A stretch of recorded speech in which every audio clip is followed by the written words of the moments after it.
Okay, let's dive right in. Picture this. It's 9 p.m. on a Saturday. It's 90 degrees outside with that thick, heavy, suffocating humidity, and suddenly your air conditioner just quits. We've literally all felt that sinking dread, right? The house starts heating up and you realize your climate control has just completely failed you.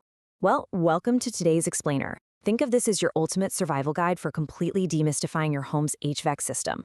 We're going to arm you with the insider knowledge you need to keep your home comfortable and honestly save you a massive amount of money and stress in the process. So here's our roadmap for the explainer today. We'll hit 1, the Franklin Climate Challenge, 2, common HVAC breakdowns, 3, the 3-step solution, 4, essential HVAC rules, and 5, 2025 costs and lifespans. Let's get to it. All right, kicking things off with Section 1, the Franklin Climate Challenge.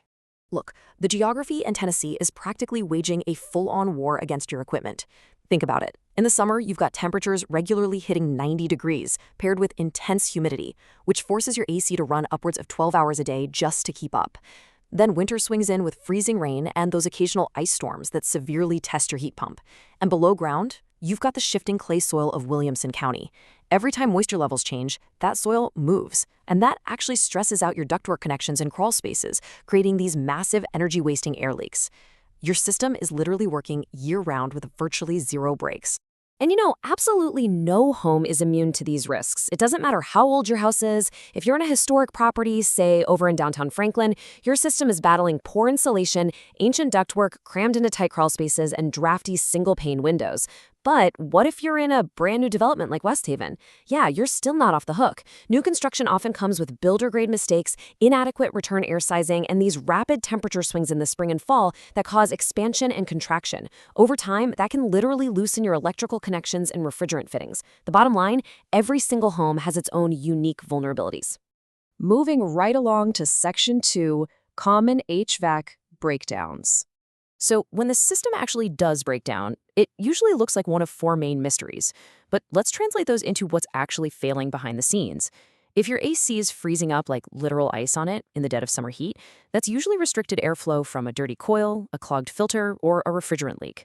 Now, if your heat pump is struggling in the cold and just running constantly, you're likely looking at a failing reversing valve or a low refrigerant charge. Are you getting uneven temperatures between rooms? That usually points to leaky ductwork up in your attic that's wasting all that conditioned air before it even reaches you. And sudden, unexplained spikes in your energy bills, that just means your system is working overtime, often because failing motors or dirty components are drawing excess current. But here is the absolute game-changer takeaway. Regular maintenance prevents 80% of HVAC failures and extends equipment life by years. Yes, the climate is brutal. Yes, your equipment works incredibly hard, but the vast majority of these terrifying, midsummer, wallet-draining breakdowns, they're entirely preventable. Catching a loose wire or dirty coil during a routine check stops a massive failure from happening when you actually need your system the most. Which brings us to Section 3, the 3-step solution. Okay, so when disaster strikes, the response needs to be a highly predictable procedure.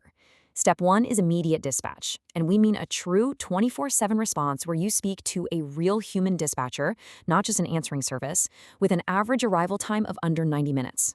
Step 2 is expert diagnosis with upfront pricing. No confusing jargon, just a crystal clear explanation of what failed and written pricing before anyone touches a wrench. And Step 3 is quality verification. The system gets tested under a normal load, and they actually follow up with you within 48 hours just to confirm everything is running perfectly. And honestly, this is the real secret weapon of that whole protocol: fully stocked trucks. I know it might seem like a small detail, but when you are sweating in a 90-degree house, it's literally everything. By carrying the most common parts that fail, things like capacitors, motors, and refrigerant, repairs can be completed right there on the very first visit. This saves you from the absolute nightmare of a technician diagnosing the problem, ordering a part, and then making you wait for days in a hothouse. Plus, it saves you from paying multiple service charges. All right, let's get into Section 4, essential HVAC rules. You know when you lose power during a massive summer storm and you immediately rush to turn the AC back on the second the lights flicker back? Okay, don't do it. This is called the 3-minute rule. You must wait at least 3 minutes before restarting an AC. This buffer time allows the refrigerant pressure to equalize between the high and low sides of the system. If you force that compressor to start up against high pressure, you are putting massive strain on the internal components. Following this one super simple operational rule prevents self-inflicted, devastatingly expensive compressor damage. Now, this next part, this solves the absolute most stressful homeowner dilemma, that repair versus replace anxiety. We call it the $5,000 mathematical formula. It's so simple. You just take the age of your system and multiply it by the estimated repair cost. Let's say you have a 12-year-old system and the repair is $500. Well, 12 times 500 equals $6,000. Since that is over $5,000, replacement makes way more financial sense, especially because that old system is losing efficiency fast. But if your system is 5 years old and needs a $300 repair, that's only $1,500. It falls under the threshold, so you just repair it. It completely takes the emotion out of a really stressful decision. Then we have the sizing rule. To properly cool a 2,000 square foot home, you generally need a 3 to 3.5 ton system. But listen, this must be based on a strict manual J load calculation that accounts for your specific windows, your insulation, and even your sun exposure. You've really got to watch out for contractors who skip this step and just eyeball it or blindly install whatever size the old unit was. An undersized system is going to run constantly and drive your bills through the roof. But an oversized system, it'll blast cold air really quickly and then shut off way before it can remove the humidity, leaving your whole home feeling gross and clammy. Finally, Section 5, 2025 Costs and Lifespans. It's literally the first question everyone asks when they're faced with a huge HVAC bill. Will my homeowner's insurance cover this? And the direct answer is rarely. Standard insurance policies almost always exclude mechanical breakdowns from age or just normal wear and tear. Unless your unit was directly destroyed by a covered peril, like a lightning strike or a fire, you are more than likely going to be footing the bill yourself. And that brings us to a pretty tough reality check. 12 to 15 years. That is the average lifespan of an HVAC system in our humid, stressful Tennessee climate. Heat pumps, because they're pulling double duty, handling both heating and cooling all year long, they typically tap out around 12 to 14 years.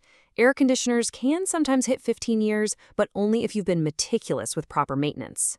Once your system crosses that 10-year mark, you really need to start budgeting for a replacement. Now, if your system is getting up there in age, listen closely. 2025 is bringing a massive industry shift.